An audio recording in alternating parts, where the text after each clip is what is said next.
ಕಳೆದ ವರ್ಷ ಒಗ್ಗಟ್ಟಿನ ಮಂತ್ರ ಪಠಿಸಿದ್ದ ಕಿಚ್ಚ ಸುದೀಪ್ ಅವರು ಈ ಬಾರಿ ಸಿಟ್ಟಾಗಿದ್ಯಾಕೆ?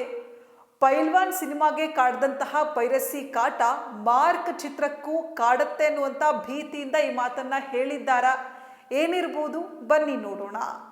ಕಿಚ್ಚ ಸುದೀಪ್ ಇತ್ತೀಚೆಗೆ ಮಾರ್ಕ್ ಚಿತ್ರದ ಕಾರ್ಯಕ್ರಮದಲ್ಲಿ ಆಡಿದ ಯುದ್ಧದ ಮಾತು ಚರ್ಚೆಗೆ ಗ್ರಾಸವಾಗಿದೆ. ಕಳೆದ ವರ್ಷ ಒಗ್ಗಟ್ಟಿನ ಮಂತ್ರ ಪಠಿಸಿದ್ದ ಸುದೀಪ್ ಈ ಬಾರಿ ಏಕಾಏಕಿ ಸಿಟ್ಟಾಗಿದ್ಯಾಕೆ ಎಂಬ ಪ್ರಶ್ನೆ ಮೂಡಿದೆ. ಪೈಲ್ವಾನ್ ಚಿತ್ರಕ್ಕೆ ಎದುರಾದ ಪೈರಸಿ ಸಮಸ್ಯೆಯಂತೆ ಮಾರ್ಕ್ ಚಿತ್ರಕ್ಕೂ ತೊಂದರೆ ಆಗುವ ಭೀತಿಯೇ ಇದಕ್ಕೆ ಕಾರಣ ಇರಬಹುದು ಅಂತ ಅಂದಾಜು ಮಾಡಲಾಗಿದೆ. ಕಿಚ್ಚ ಸುದೀಪ್ ಅವರು ಇತ್ತೀಚೆಗೆ ಮಾರ್ಕ್ ಸಿನಿಮಾ ಈವೆಂಟ್ನಲ್ಲಿ ಭಾಗಿಯಾದರು. ಹುಬ್ಬಳ್ಳಿಯ ಬೃಹತ್ ವೇದಿಕೆ ಮೇಲೆ ನಡೆದ ಕಾರ್ಯಕ್ರಮದಲ್ಲಿ ಕಿಚ್ಚನ ಮಾತಿಗಾಗಿ ಎಲ್ಲರೂ ಕಾದಿದ್ರು. ಸಿನಿಮಾ ಬಗ್ಗೆ ಮಾತನಾಡೋದ್ರ ಜೊತೆಗೆ ಕಿಚ್ಚ ಅವರು ಆಡಿದ ಆ ಒಂದು ಮಾತು ಸಾಕಷ್ಟು ಚರ್ಚೆಗೆ ಕಾರಣ ಆಯಿತು. ಈಗಾಗಲೇ ಸಿನಿಮಾ ರಂಗದಲ್ಲಿ ಫ್ಯಾನ್ಸ್ ವಾರ್ ಜೋರಾಗಿದೆ. ಇದು ದರ್ಶನ್ ಅಭಿಮಾನಿಗಳಿಗೆ ಹೇಳಿದ್ದು ಅಂತ ಹೇಳಲಾಗ್ತಾ ಇದೆ. ವಿಜಯಲಕ್ಷ್ಮಿ ಕೂಡ ಕೌಂಟರ್ ಕೊಟ್ಟಿದ್ದಾರೆ.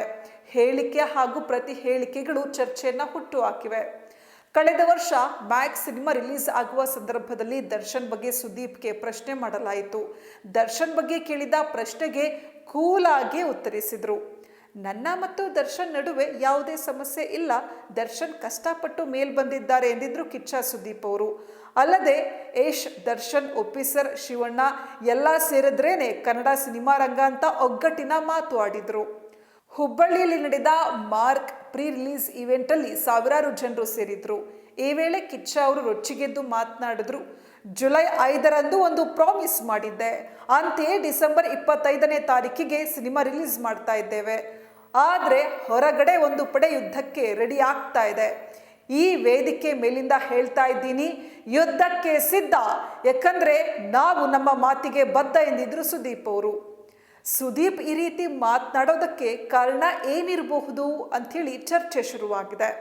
2019ರಲ್ಲಿ ಪೈಲ್ವಾನ್ ಸಿನಿಮಾ ರಿಲೀಸ್ ಆದ ಬಳಿಕ ಕೆಲವರು ಇದನ್ನ ಪೈರಸಿ ಮಾಡಿದ್ರು.